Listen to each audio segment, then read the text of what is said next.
Bringing the light from the side, it really shows the sculpture of the hood. Makes the car look really, really wide. So really happy. Also the color is incredible. No, it's really exploding on the screen. Fantastic.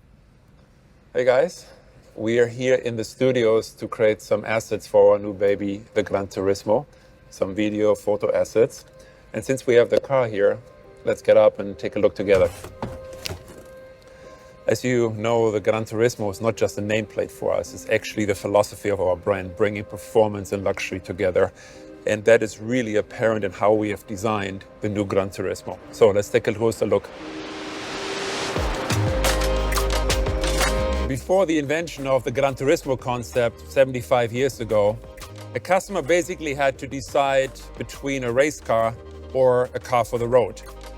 And what the concept of GranTurismo did is brought these two worlds together. So you could track your car and then drive it home. Basically, by combining this central fuselage with the engine, which in that day was basically that of a Formula One car, and making the car road legal by adding headlights and the volumes that protect the wheels. And the F1 technology is still with us today. The Nettuno engine of the GranTurismo, which comes from the MC20, is mid-car mounted and is utilizing Formula One technology. And that allows us to also, in this case, keep the center line of the car extremely low and allowing the flares, these muscles, to really stand out and create this beautiful sculpture. Now, sculpture combined with purity is extremely important for us because we're not designing cars for a 3-year lease contract. Our cars will go into your collection. They will go into a concours d'élégance, so they need to express visual longevity. And part of that pursuit of perfection is also to eliminate the cut line that we previously had here on the hood. And we're now moving over to the side to be almost invisible and creating this beautiful clamshell hood that in itself is an engineering masterpiece and belongs onto the wall of a museum to be appreciated as a sculpture. The face of the car is very recognizable, being that from the MC20 and the Grecale with this very, very low mouth, of course featuring our Tridente, which for me is the coolest logo in the industry, combined with those vertical headlights, really expressing this new Maserati design DNA on completing the family between MC20, Grecale and the new GranTurismo. So let's take a look at the side of the new GranTurismo.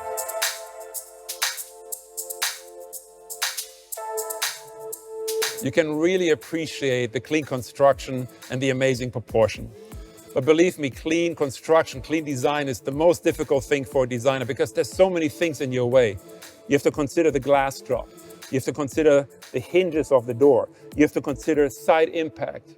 But still, with tight collaboration with the engineering team in Modena, we're able to create this very, very pure sculpture, the very pure fuselage design of the door and the rest of the car.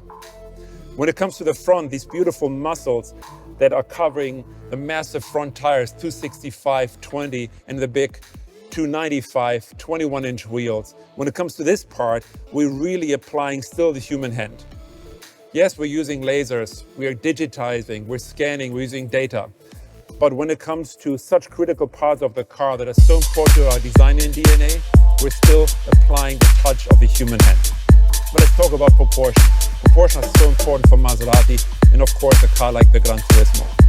We were able to accomplish a magic dash-to-axle ratio.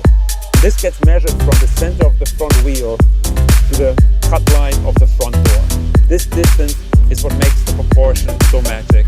And we were able to achieve that together with the packaging engineers in Modena by putting the V6 behind the front axle, being able to create this beautiful long stretch sculpted hood. Now, at the same time, when it comes to the cabin, the challenge was to find space for 4 grown adults. We wanted at the same time to create something very intimate, something that looks very tight, very sporty. And the trick is, when you look at the central line here, that's actually quite high because it has to clear the head of the rear passengers. At the same time, you have the dropping line, the graphic of the window. This distance is quite big, but allows us